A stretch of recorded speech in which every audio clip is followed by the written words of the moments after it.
Welcome.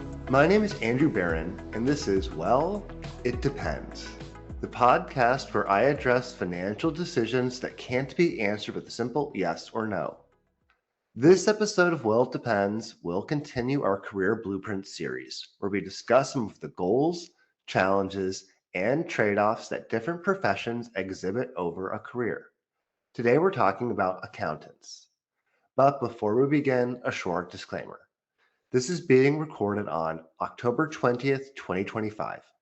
The contents of this podcast are strictly for informational purposes only, and nothing said should be taken as investment, tax, or legal advice. It's important to consult with a professional before making any financial decisions, as the strategies discussed may not be suitable for you specifically.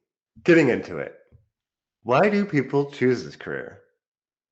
Accounting appeals to those who like order, consistency, and a clear connection between work, effort, and results. Many people enter this field because it's reliable, respected, and versatile. You can work in public accounting, corporate finance, government, or nonprofits, and every organization needs accountants.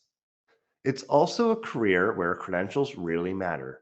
A CPA license or similar certification can unlock significant pay increases, job security, and advancement opportunities. Many accountants also enjoy the problem-solving aspect of the job, finding errors, reconciling accounts, interpreting tax code, or building financial models. If you like precision and structure, accounting rewards these traits. The trade-offs. While accounting offers stability, it comes with its own challenges. There can be slow salary growth early on. Many start around $60,000, with larger jumps happening after earning a CPA license or taking on leadership roles. There can also be long hours during tax season or fiscal year end for corporate accountants. There's a repetitive work cycle, and much of the year can feel routine. There's also high burnout in public accounting, and many transition over to private industry after just a few years for a better work-life balance. There is automation pressure as software has simplified many basic accounting tasks, pushing the field towards more advisory and analysis roles. Now let's look at the financial picture by stage of career. Early career, 20s. Entry-level roles starting around $60,000 as they pursue their CPA certification. Savings are often modest due to lower entry-level pay and paying for those exams. The benefit is that there are clear promotion paths at firms and corporate finance departments. Mid-career, 30s and 40s. Salaries rise to 80 to low six figures depending on specialization. Controllers, tax managers, or finance directors may reach $150,000 per year. Work-life balance improves for those who can move into stable corporate roles.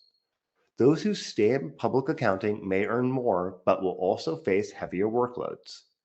Savings should target between 15 and 20%, especially with consistent income and predictable raises. Late career, 50s and 60s.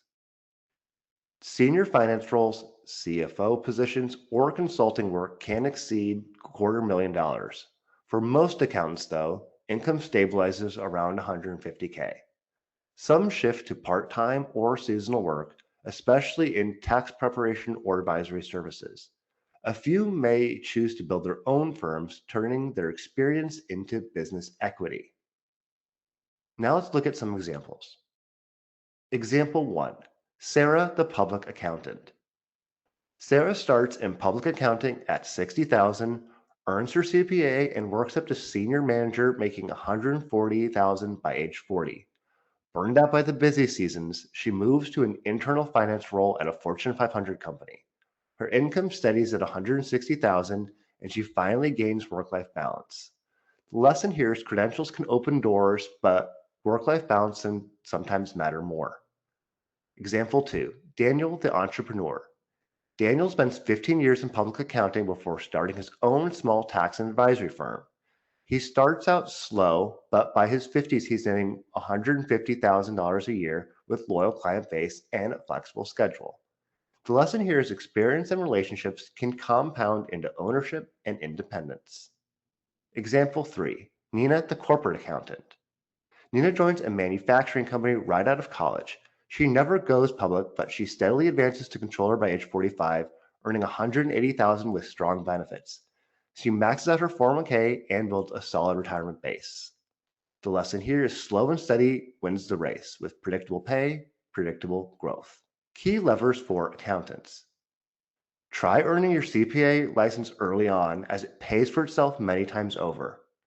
Avoid lifestyle creep as income grows steadily.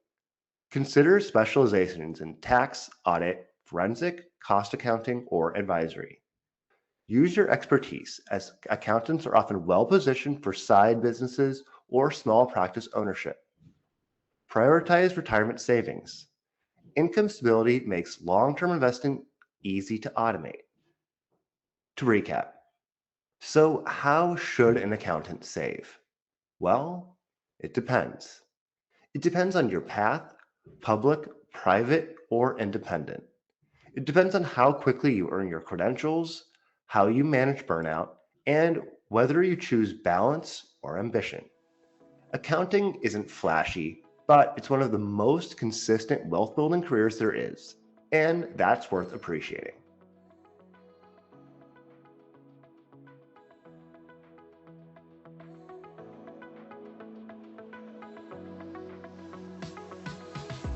Thanks for watching. If you found this video helpful, give it a thumbs up and hit that subscribe button so you don't miss future updates. Looking for more insights like this? Head over to our website at jgua.com for additional resources. And if you'd like to talk about your personal financial goals, we'd love to help. Just click the Schedule a Meeting button highlighted on your screen to book your complimentary consultation. Thanks again for joining us. We'll see you in the next video.